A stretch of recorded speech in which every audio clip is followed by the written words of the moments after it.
Sunucu 53 TRK ailesinden herkese selamlar. Nasıl geliştirmeliyiz'in 4. videosunda cephanelikten bahsedeceğim. Diğerlerinde olduğu gibi detaylı bir konu. Öncelik nelere vermeliyiz hepsini anlatacağım. Şimdi daha önceki anlattığım gelişim videolarında da işte örnek veriyorum robotlardan bahsettik. Şimdi mesela şurada çekirdek. Yani bunu fullleyebilen birisi zaten son çekirdeğe karşı öyle fullliyor. Bizim anlattığım öncelikler şunu sağlıyor. Mesela örnek veriyorum son çekirdeği bile açabiliyor olsanız bu ağacın aralarda hepsini fullleyemeyebilirsiniz şurada.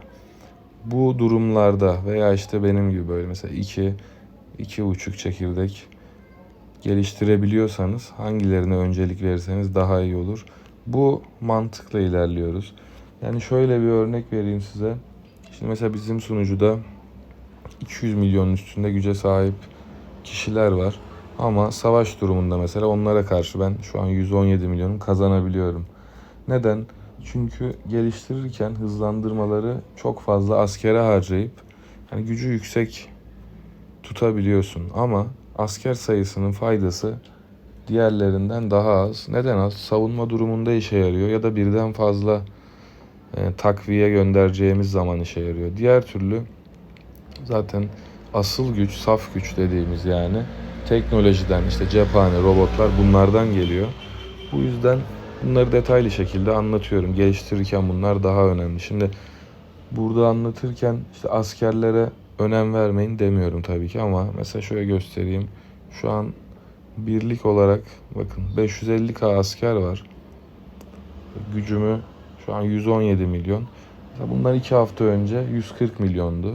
İşte savaştım vesaire askerler öldü ama gücüm düştü. Ama benim saf gücüm düşmediği için ne oluyor? Yine 200 milyon birisiyle savaştığında kazanabiliyorum. Şimdi bazı arkadaşlar var. İşte asker kaybediyor. Gücüm düştü diyor. Bu sefer ne oluyor? Zannediyor ki hani saf gücümü kaybettim. Hayır, sadece asker sayını kaybetmiş oldun.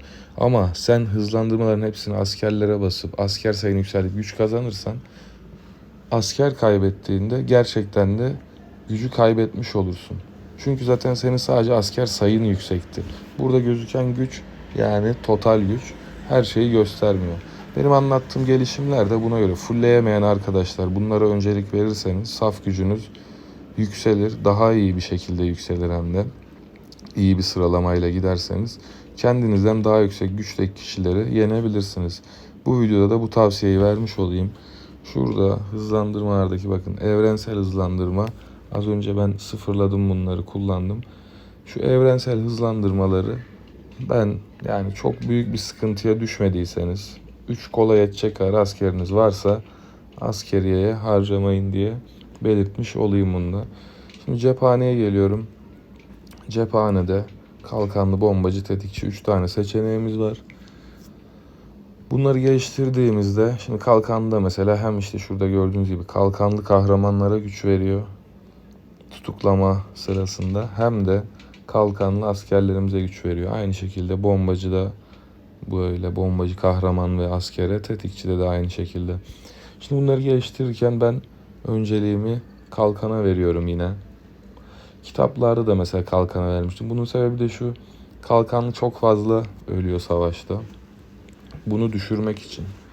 Neden? SP'sini arttırıyoruz kalkanlının, ölümcüllüğünü arttırıyoruz.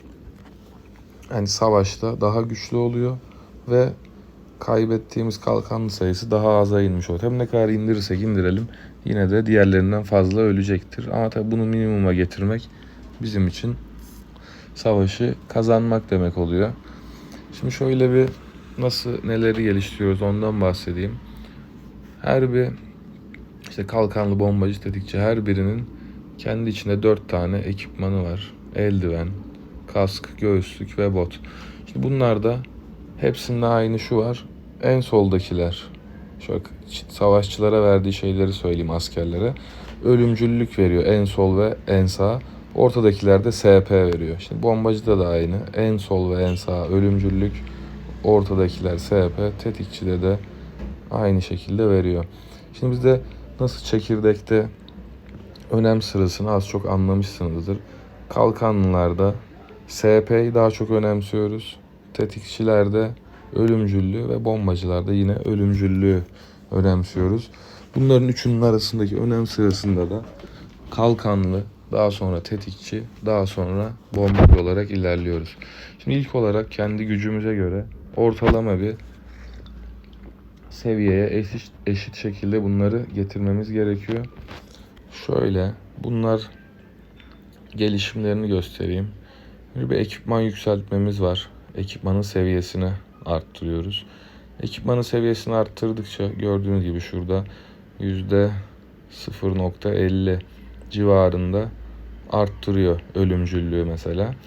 Bir de ekipmanımız her 20 seviyede bir, şöyle bakın 40, 60 seviyeleri yazıyor.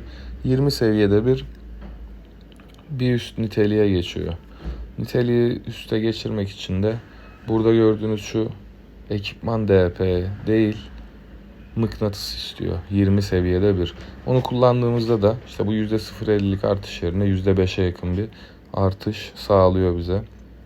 Bir de ekipman reformasyonlarımız var. Ekipman reformasyonunda hassasiyet teçhizatı ile yapıyoruz.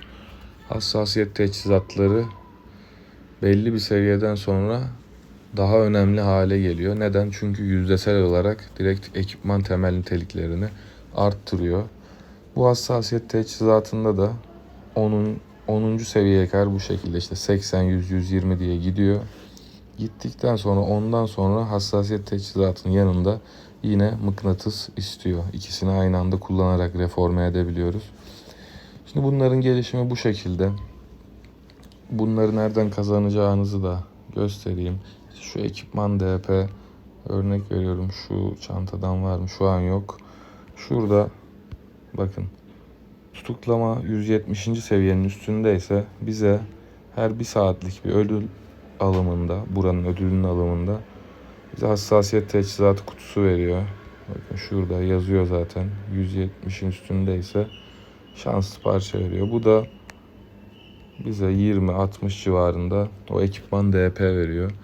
Daha sonra etkinliklerden, kutulardan ve nihai sınama kafesinden özellikle hem bu ekipman DP'den hem mıknatıs hem hassasiyet teçhizatı kazanabiliyoruz. Bunları da bu şekilde elde edebiliyoruz. Gelişimde hepsini örnek veriyorum, ben böyle bir seviye belirledim kendi gücüme göre. İşte 73. seviye reformasyon 3 olarak belirledim.